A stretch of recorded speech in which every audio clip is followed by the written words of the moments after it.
This is the Relevant Podcast.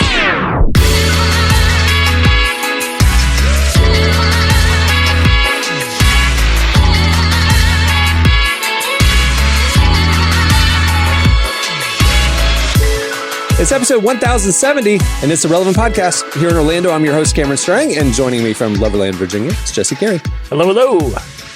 From Austin, Texas, author, speaker, podcaster, Jamie Ivey. Hey, guys. And from Nashville, Tennessee, our very own downtown Emily Brown. Hey, y'all. Derek is once again out. So, Emily, you have big shoes to fill. Yeah. Sorry, guys. No pressure.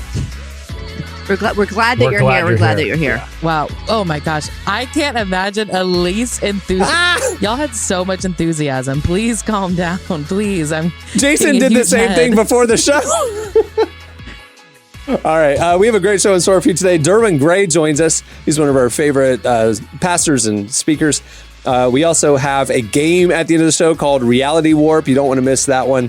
And obviously Slice is coming up as well. Guys, I have a recommendation I'd like to make. I got the opportunity. Old Bay seasoning? It is. I don't know if we've talked about this on the show. I can't remember. So I want to talk about a regional seasoning that's going to end up with about half-hour content. So buckle up, everyone. You should get a deal from them, man. All the free publicity you gave them the last few shows. I did. And they look like a cool brand. Like I said, they're giving free Old Bay tattoos out on the street corner. I mean, that's the kind of brand I want to do business with. You need cash in. I went last weekend. I saw Nate Bargatze, our old friend of the show, on his new tour. And I don't know if you guys have watched his latest Amazon special, which I thought was really funny. It's great. He did a bunch of new material out on the road, and his father, who is, especially in some of his early material, is like a major figure, the magician, now is opening the show with a magic act. And you guys, Cameron especially, know we've seen David Copperfield. We've literally seen David Copperfield together. I've met David Blaine on several occasions. Like I've sought out experiences with magic because everybody needs more magic in his life. And his father opened the show, right? He did about like 20 minutes. And I don't want to give too much away because I want people to go, and obviously the Orlando Magic.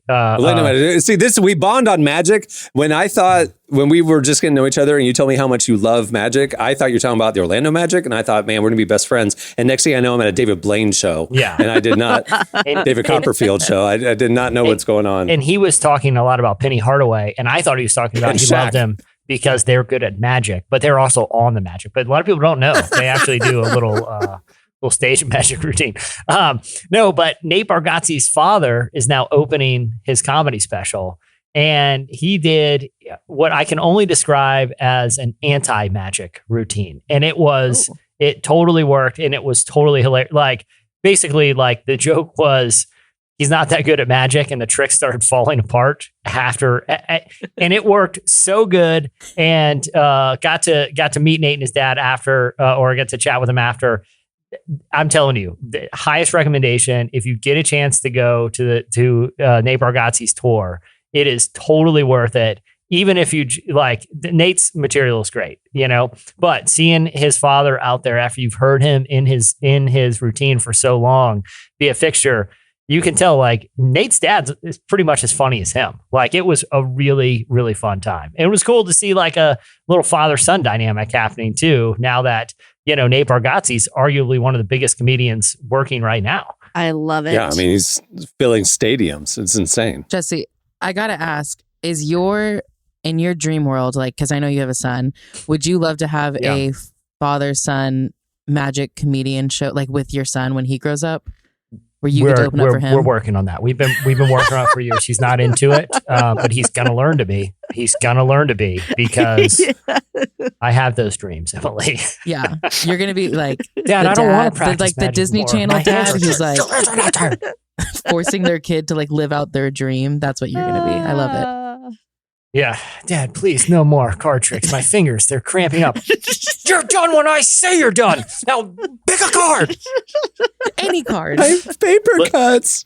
He grows up and goes to therapy one day. It's like, some people grew up and they have a hardcore soccer mom or a big Baseball dad. I grew up in a magic I had to play family. violin. Yeah, they would lock me in a room. I had Magic to dad. do violin solos 4 hours a day. I had a big time magic dad, and it was, he was, try to get me in all the magic shows saw me in locally half. and just really press hard. Oh my gosh. He really wanted to get that magic scholarship. Not to a regular college, but a magic college. Yeah. We're all working for the scholarship, I basically am doing the same thing with Cohen. It's just I drag him to magic games, and he hates it as much as your son hates having to do magic. So it's sad, man. Our sons. They just don't get it. They just don't get the vision, Well, I'm sure one day he'll have a quote successful job that doesn't involve magic. And, because I'll say there's one thing that is recession proof. Yeah. Actually, magic probably does better during the recession because people need to escape. It's magic. It's one of the, like when you look at the economy, the U.S. economy right now, you have the commodities market, infrastructure spending, transportation, and the other big vertical. Right. A lot of people don't know this is magic. And so I'm just trying to prep the next, the next generation. One That's all. day, Jesse, he'll look back and thank you for all this. He'll grow up we and be mi- like, "Thank you, Dad." He better. We He better. mentioned on the last podcast in Relevant Buzz that a study came out linking the younger generations spending hours on YouTube with depression. So what you're doing is offering an alternative to the younger generation, something that will bring them joy and bring them wonder happiness. Some magic to wonder. their life. and fabulous wealth. I love if there's it. anything that magic has taught us.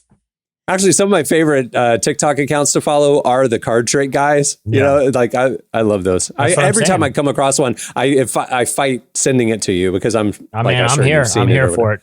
But Okay, then I'll send but it to I you will because say there's some this. mind blowing ones. I've Yeah. likely seen it. Yeah, I know. That's what I'm saying. There's a guy, his name's Tony, and he works. This is not a joke. My family likes to go to a pizza place on Friday nights called Shore Break on Shore Drive. If anyone's in town in the area, I highly recommend it. Right? There's a guy who comes on Friday nights who does tableside magic.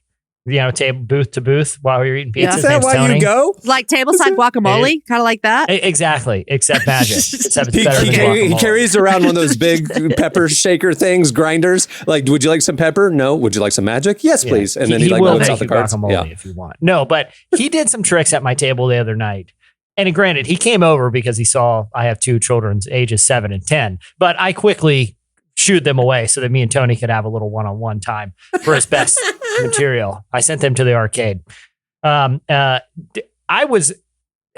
Listen, real talk. If you're getting into the field of magic, I can't imagine what it takes to get to where you're like doing a room or doing like a touring show, because this guy doing tableside magic at the pizza place blew my mind. I will never stop thinking magic is freaking awesome. I mean, the guy was, he was doing like mentalist tricks, Cameron, like we saw at the guy at the guy doing tableside magic at Disney. I in all seriousness, up close magic is really fun. That's the moral of the story. Jesse, do you have a favorite magic trick that like magicians, like, is there one that every single time you're just blown away? It honestly, it's the mentalism ones where they tell you to think about something and then like either draw it or write it down. And then they're able to this guy did one where he had us like Google something on our phone and pull up an image of it and just kind of show it around the table. And he wrote down, like not anywhere close to my phone. He wrote on a piece of paper what it was. And I have no idea how he did the mentalism stuff. Because Cameron, we've seen it up close. It's insane. It doesn't make, it boggles the mind, Yeah. Magic. I don't get it. Yeah. All right. Move the show along. Stay tuned. Up next, it's Slices.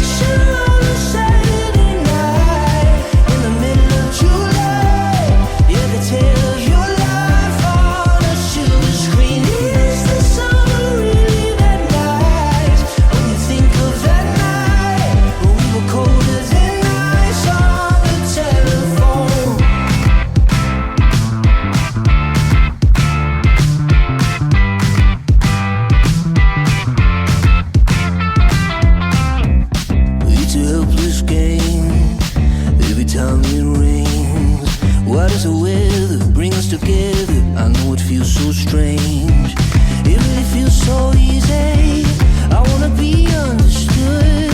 If I could You're listening to Gold Park. The song is Summer in My Head. Florida, it's summer everywhere. Today's podcast is brought to you in part by Mercy Ships. Globally, 5 billion people lack access to surgical care. In sub-Saharan Africa, there's only one surgeon for every 200,000 people. Mercy Ships provides free, life-transforming surgeries for people who have little to no access to medical care. They help the blind see, straighten twisted limbs, remove deadly tumors, treat cleft conditions, and so much more. With state-of-the-art hospital ships, they provide safe surgery to children and adults living with treatable conditions, and it's completely free of charge. They do all this work with an all-volunteer crew of professionals who donate their time and talents. Surgeons, stewards, nurses, engineers, and more make the world a better place. Your donation today provides free, safe surgeries to people in desperate need of help. All gifts are matched, so please donate today at mercyships.org/relevant.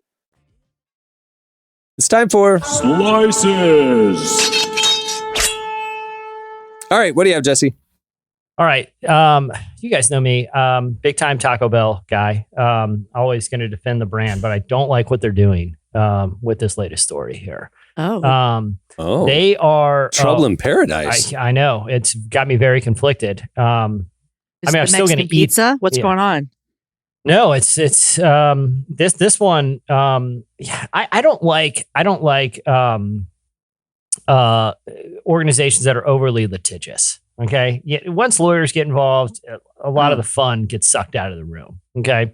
Right. Taco Bell is on a campaign. That's a statement that we should start the show with.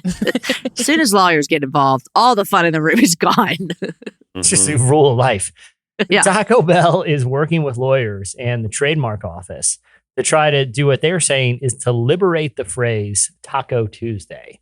Now, there is actually a trademark held by a small taco chain called Taco John's that trademarked the phrase Taco Tuesday back in the late 80s as part of a promotion, and they still hold that trademark. Wow. Now, NBA fans know even LeBron tried to trademark Taco Tuesday not that long ago, but Taco Bell is under this campaign to liberate the phrase Taco Tuesday. But Taco John's is not backing down, and it's looking like this is going to be a legal battle. Taco Bell is using the legal precedent of genericide is what the AP has called it. Basically, when a generic term, like for example, they gave a couple escalator or trampoline or cellophane in the past have been trademarked. But if the trademark office deems that it's generic, untrademarkable, then the trademark is lost. Taco Bell, why are you picking on Taco John's? They had the foresight in the 80s. That's really, they were ahead of their game. There wasn't even social media where people were hashtagging Taco Tuesday. Yeah. Look at the link I just sent you. I just sent you the Taco John's website. They are so serious about their trademark. Look at the copy. Every time they mention Taco Tuesday, they put that little R with the circle on it. Funny. Like every time. You can't. This They're is letting ours. you know that they own it. Yeah. Yeah. Also, very aggressively. Where is Taco John? I've never heard of this place. Cheyenne, Wyoming. If you look down at the very bottom. Wyoming. Wow. I'm just saying they had the foresight. If you trademark it, in my mind, it's yours for life. I don't know why Taco Bell's because the other thing too, it's not like if I say if I'm on my way home from work and I call my wife like, hey, Taco Tuesday, it's not like Taco John's is breathing down my neck.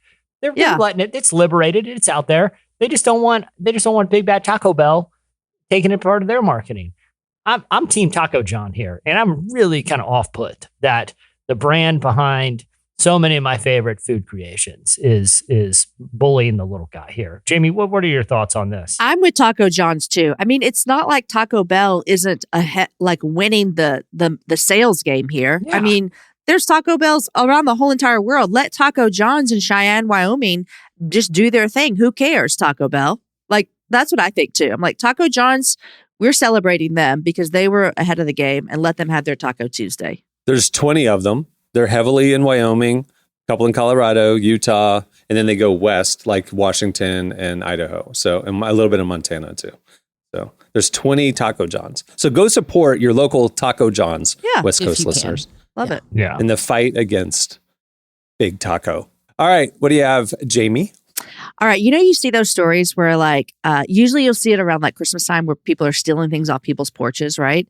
And there was one time I saw someone where they put like a fake, like it was in a TV box, but they filled it up with fake stuff and someone stole it and it was like jokes on you, thief, for getting it. Well, it was like a glitter bomb or something? Yeah, like, something like that. Yeah. This is a little bit different, but there is in Memphis, Tennessee. This is kind of actually really sad. There's no joking involved here. This is sad. In Memphis, Tennessee, there's a church who had a moving truck filled up with old organ pipes. Lots of old organ pipes, okay? Calvary Episcopal Church in downtown Memphis had loaded up this Penske truck with nearly 2,000 organ pipes, and they were transporting it to the Spencer Organ Company in Boston, where it was going to undergo restoration. Now, instead of it getting to Boston, this truck was stolen. They discovered that the truck on Sunday had been stolen with the almost 90-year-old pipes inside of it. As of, when was this article written? As of yesterday, they still have not found this truck, but authorities are hoping that this truck will be found abandoned once the thieves open up the back of that and realize, oh, there's 2,000, organ pipes. What can we do with this? Can't sell it. You can't do anything with it. We hope they find the truck abandoned. Yeah. How much are organ pipes going for these days? I can't imagine. You melt them down and it's lead. Where was this story? Memphis, Tennessee. Okay, because I just got a really good deal on quite a number of church organ pipes on Craigslist a couple days ago. It was shocking. Shockingly good deal. So good I couldn't say no. I'd probably just coincidence. Anyway, continue the story. Coincidence for sure. But I would just like to speak to our listeners in Memphis. If you see a Penske truck on the side of the road and maybe people are pulling out a bunch of pipes, maybe you should go ahead and call Calvary Episcopal Church and let them know that you found the organ pipes. But I also, when I read the story, it makes me really, really sad. Number one, because they got their truck stolen and it was so important. But number two, these thieves, when they open it up, they're going to have two choices. They're going to burn it, the whole thing down, so they can't get caught. Or they're going to become good Samaritans and they're going to turn and they repent from their sins and they're going to turn in the organ pipes. So, Cameron, I just think they've got two choices here, guys. Come on, get the organ pipes. They got back. away with it, and then they're unloading their the perfect loot. crime. They're not going to. I actually think they're probably going to throw the pipes on the side of the road and then use the truck for something else. It's sad though. This poor church, they're going to have this new organ. A lot of old people. Why did this who church have won't be able to hear their 2,000 hymns? organ? Is that normal for an organ? Is it 2,000? That feels Yeah, like a lot. haven't you seen I those? think there's a big old- lot of pieces. That feels like a lot. I'll just say the deal that I recently got was 2,000 on the nose. So it's probably a pretty common number of pipes. Wasn't it a buy one get 1,999 free deal you were telling me about? Yeah, exactly. It's exciting. It was just a again, steal. shockingly good deal. They were trying to offload them. It looked like. I mean, it was. Who would have thought? They were in quite a hurry for me to pick these up. So, Do your grocery stores have really bad BOGO deals now? Like it used to be like buy one Diet Coke, get one half off, or buy one, get one free. Now it's like I have to buy like 5 to get one free. Have you noticed this? And I look like this weird, like literally I'm walking up to check out and I have like 6 Diet Cokes because I want to get the discount. And the guy goes, "Oh, you having a party?" I'm like, "No, this is just for me. I'm trying to get a free one." Anyway. So my wife went to a taco truck the other day and she told me, she was like, "Oh, I've been really wanting to try this taco truck, but I wasn't super hungry. I just wanted one taco." And they had a sign out that said, "Tacos 2 for $10.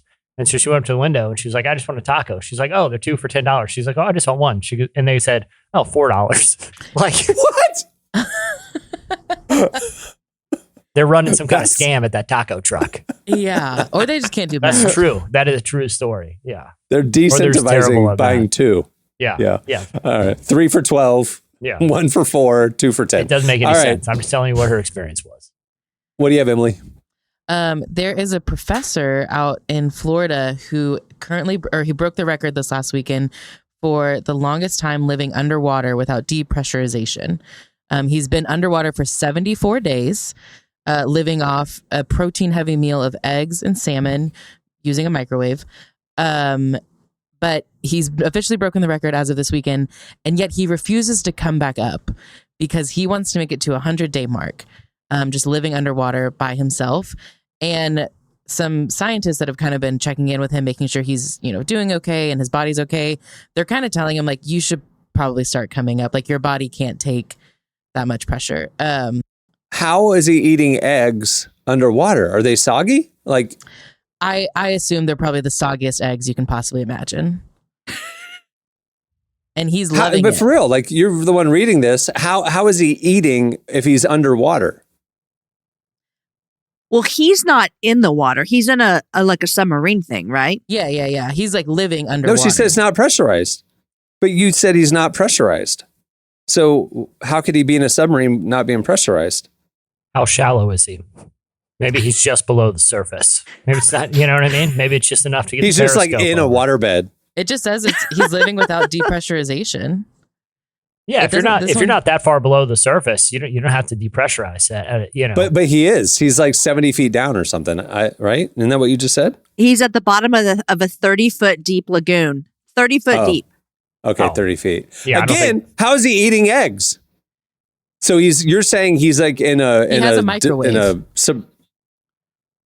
So he's like in a room down there. Yeah, He's got like it's like a little lodge room kind of situation. So yeah. So I was picturing a dude just like in the water. Like a dude just like in a scuba outfit. No, he's in like a okay, I got you. Like a lodge thing, just like living underwater. But he's deep enough where it's like his body can be affected by like the gravity or whatever, or not gravity, pressure.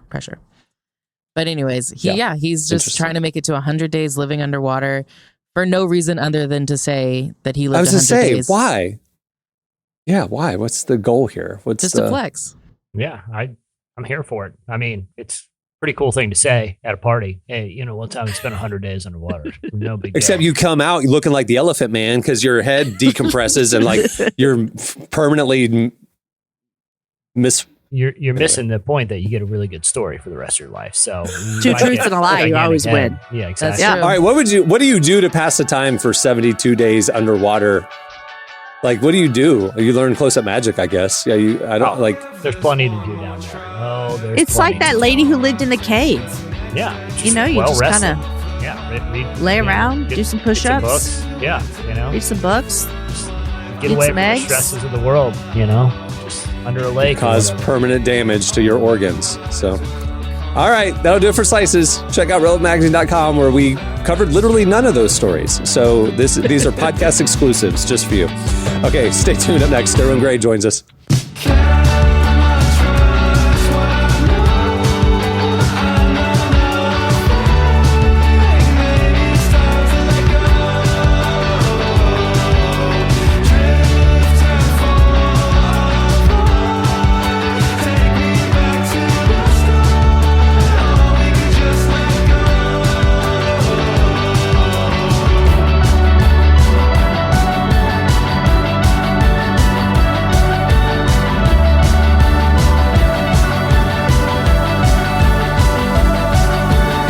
Surprised to be here. Play life on repeat. Stay safe within routine. Won't accept defeat. Oh no. You're listening to Vacations. The song is Next Exit. I guess it's a road trip themed album. Well, today's show is brought to you in part by the new book, God, the Science, the Evidence. We talk a lot about faith, but how often do we talk about science in the same breath? You might be surprised to discover just how deeply the two actually agree. For centuries, science has been used to dismiss the idea of God, but today an intellectual revolution is underway. Modern discoveries in physics, cosmology, and biology are consistently revealing the same truth: creation isn't an accident. That profound reversal is what engineers Michel-Yves Bolloré and Olivier Bonassi investigate in their international bestseller, God, the Science, the Evidence. This book is a rigorous, evidence-based critique of materialism, inviting you to explore over a dozen scientific, philosophical, and historical domains. It shows that what was once seemed impossible, that science could point to a creator, is now supported by a vast and convergent body of evidence. With over 400,000 copies sold in Europe, this book is sparking a global debate. It's thoughtful, fascinating, and a powerful reminder that reason itself affirms the existence of God. Learn more and find out where you can purchase your copy today by visiting godthesciencetheevidence.com. Our guest today is Derwin Gray. He's a pastor at Transformation Church in South Carolina. He's also an author, speaker. We talked to him about the rise of deconstruction in this generation and how Christians can wisely navigate their faith journey. It's an important topic. Here's our conversation with Derwin Gray.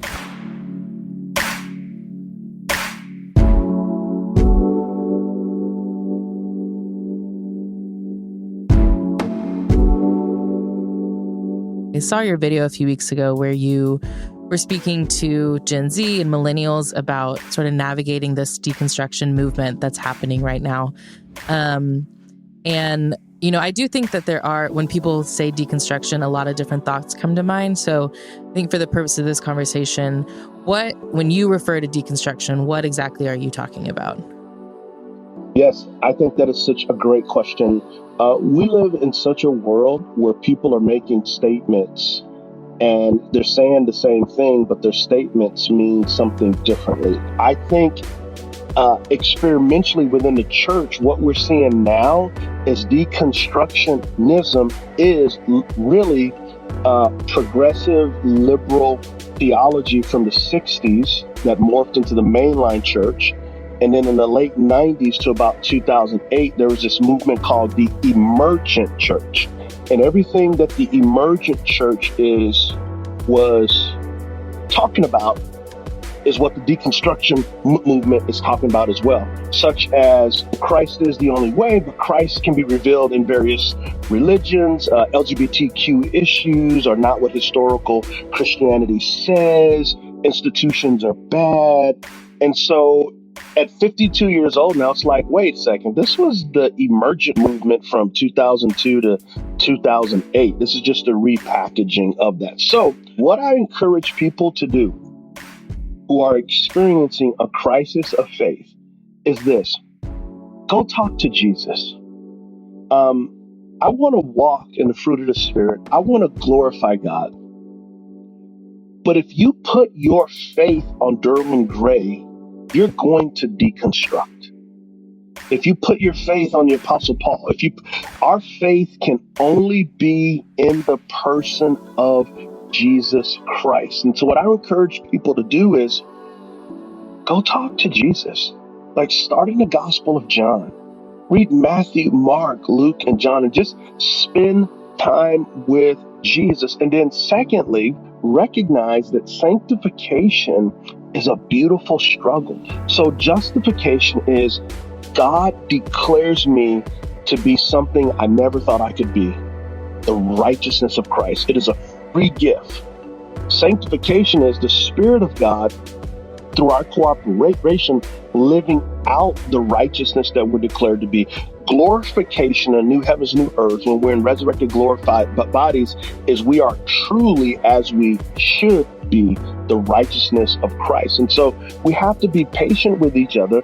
But what I do think the deconstruction movement is doing that's healthy is it's pointing out inconsistencies. There are some atrocious and evil things that need to be pointed out. But those evil and atrocious things are not King Jesus. They are not him.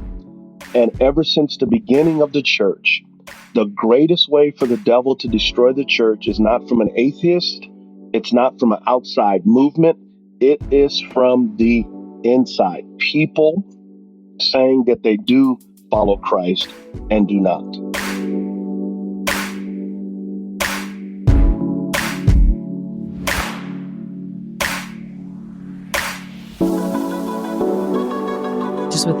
It's kind of always been there, but I feel like it's come to light, the division that we experience in America. And so, you've kind of hinted at it, but like, what are some things the church can do to,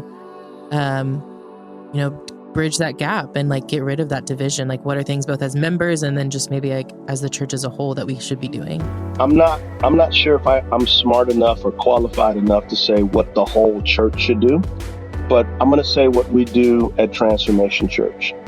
This is what we do. Number one, we believe that the life, death, resurrection of Jesus is the heartbeat of everything. We call that being gospel-shaped.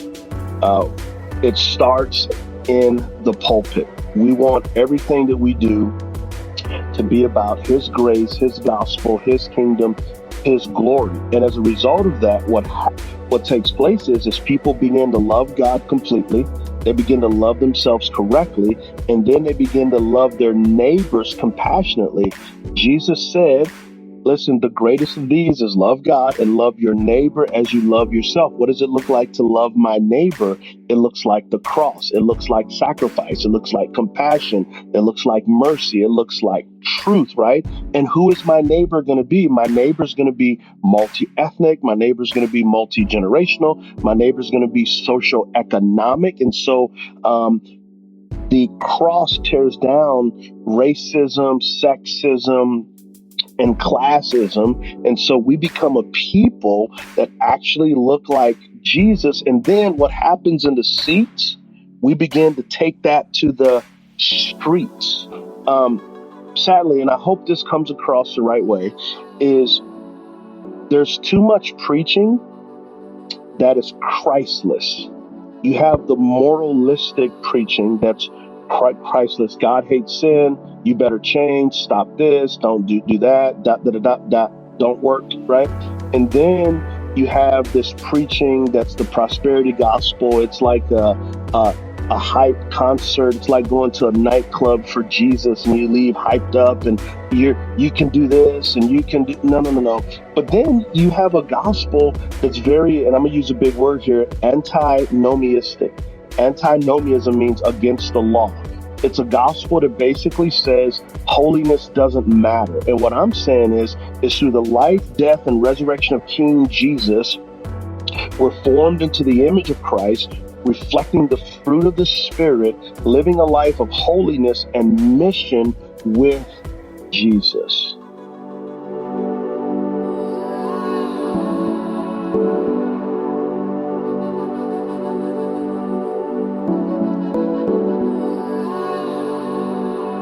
I'm curious for someone who, maybe they feel like they need to deconstruct things, but they're not sure where to start. Do you have any advice for how to maybe stay healthy as someone's like wrestling with these questions or wrestling with things that they want to deconstruct? Yeah. So what I would say is, number one is really get with the Lord, pray and fast, and ask yourself, what is it that I'm disappointed in? And typically we'll find out that it's people and not Jesus. I have seen people put their whole lives into a leader, and then the leader falls, and then they're no longer in the church. Well, that's idolatry. And the thing about an idol will never satisfy, and it will soon disappoint. And so that's why it's important for the person who's thinking about, man, is this true or that true? What I would say is, man, start in the Gospel of John. If you drink coffee, get some bold black coffee, put on some worship music, and read slowly and allow the Holy Spirit to minister to you. And when you see Jesus, for all that he is worth, it gives you patience with people like ourselves who are not him.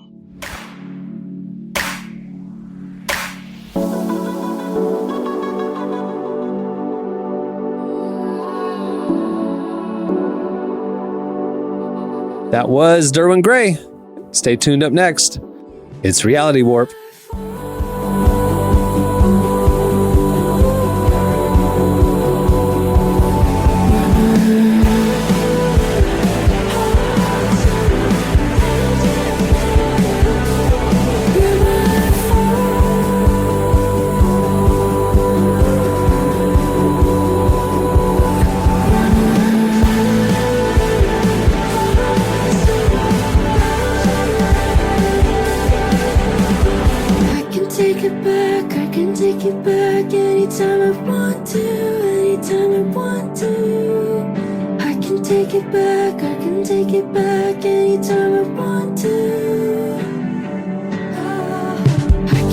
You're listening to Alex Page. The song is Forerunner. I like it when there's good Christian music. Well, today's podcast is brought to you in part by the new book, Confessions of a Christian Alcoholic. Author Jonathan Seidel knows firsthand how even believers can get stuck in shame and destructive habits, especially when it comes to one of society's biggest obsessions, alcohol. In Confessions of a Christian Alcoholic, he details his spiral into disordered drinking and shares the 4-step process he eventually used to break free. There's hope for alcoholics who become Christians and for Christians who become alcoholics. Find Confessions of a Christian Alcoholic wherever books are sold. What if you could change a child's life with just $10? Right now, thousands of vulnerable children in East Africa are suffering from jiggers. It's a painful, preventable parasite that burrows into their feet.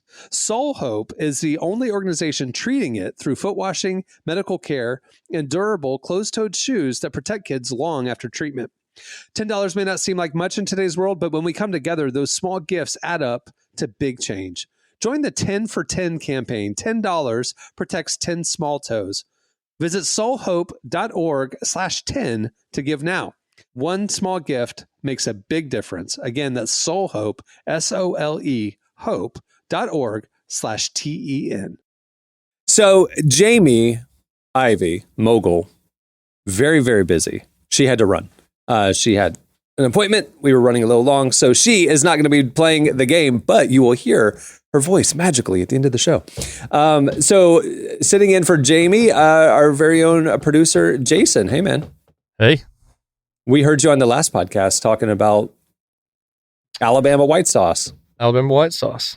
Barbecue. Oh, gross. Sounds like a he band. has it on his desk. Sounds like a cool band name. A very racist band. Okay. Well, it's Alabama. Roll Tide.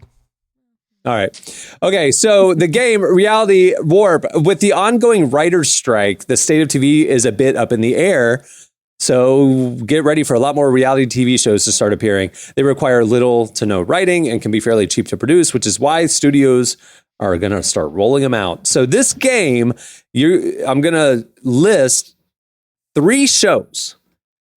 2 are fake, 1 is real. And you have to pick the actual real reality show that's coming up. Jason, you will be playing as well. So whoever gets the most is the winner.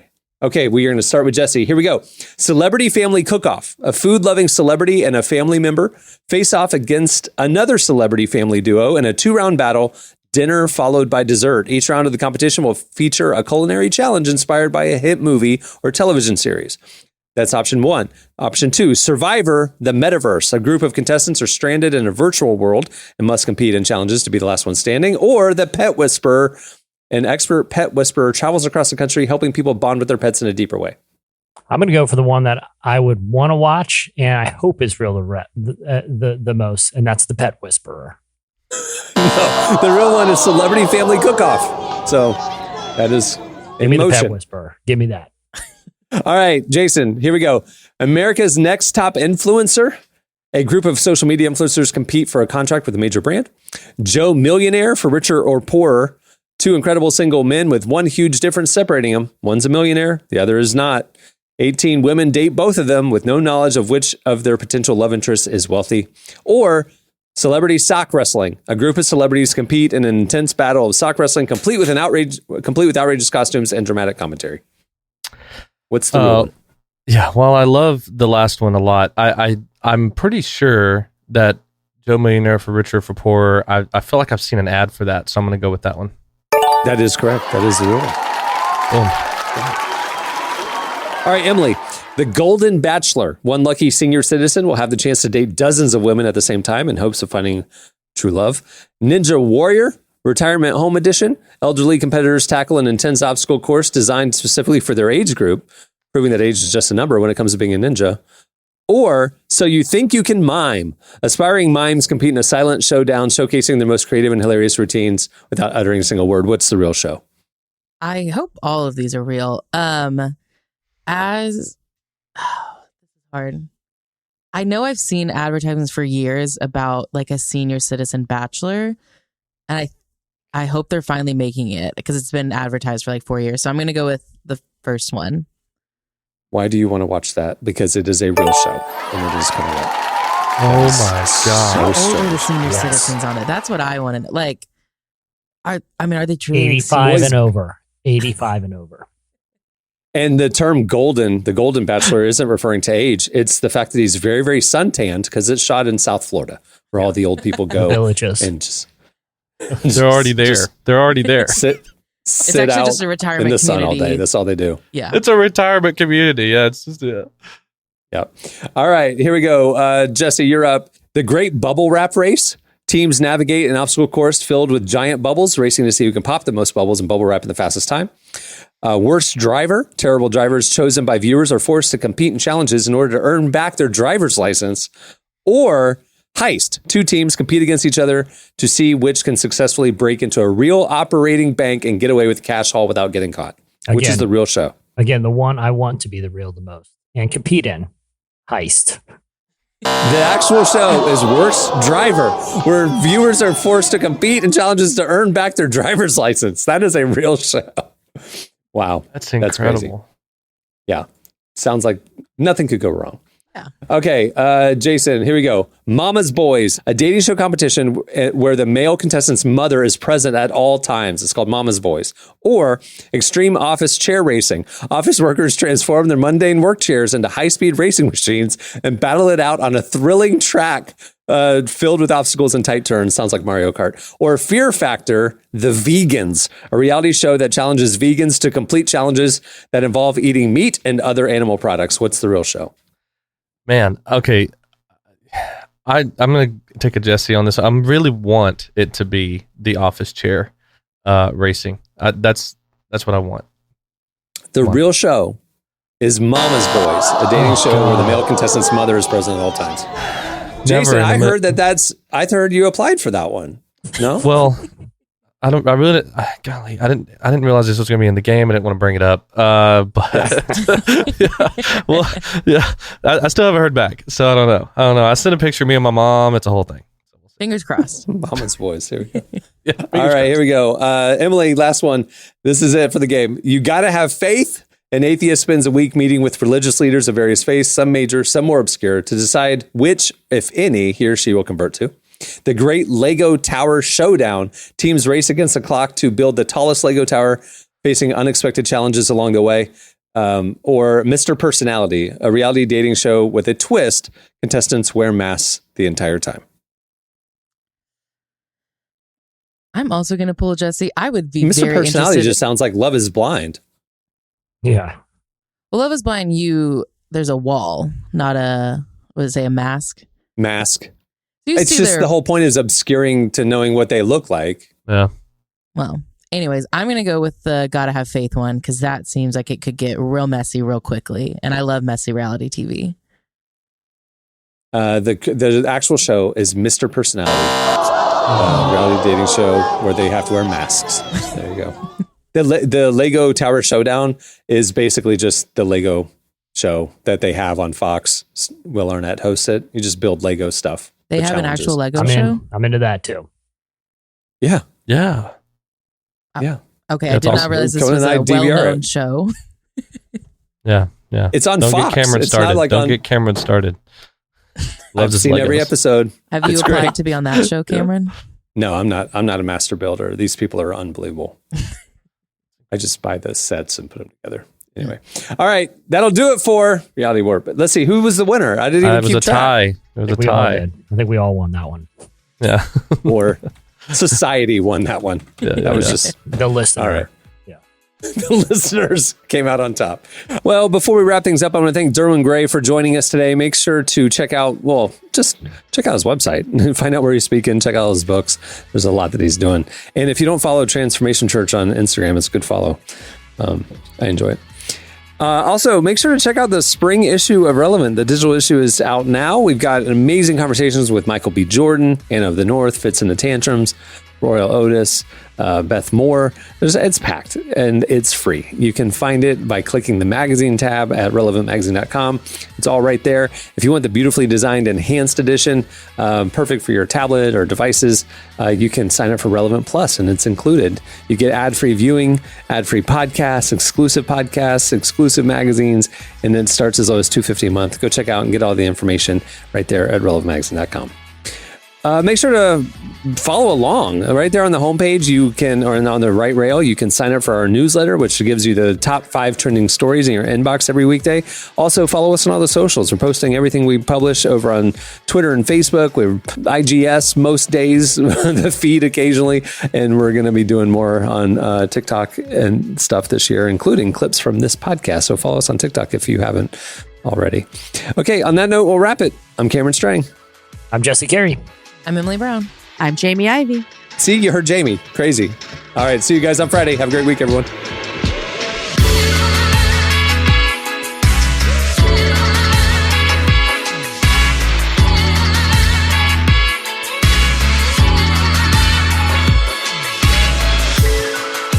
Thanks for listening to the Relevant Podcast. Check out our features, interviews, and news updates every day at relevantmagazine.com. And make sure to follow Relevant on Facebook, Twitter, and Instagram for the latest. For more great podcasts, browse the shows on the Relevant Podcast Network, which you can find at our site. And while you're there, don't miss the all-new era of Relevant Magazine. A new issue releases every other month at relevantmagazine.com.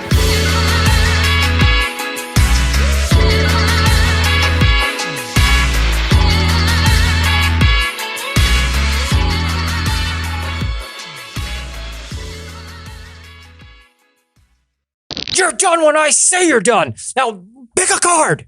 Relevant Podcast Network.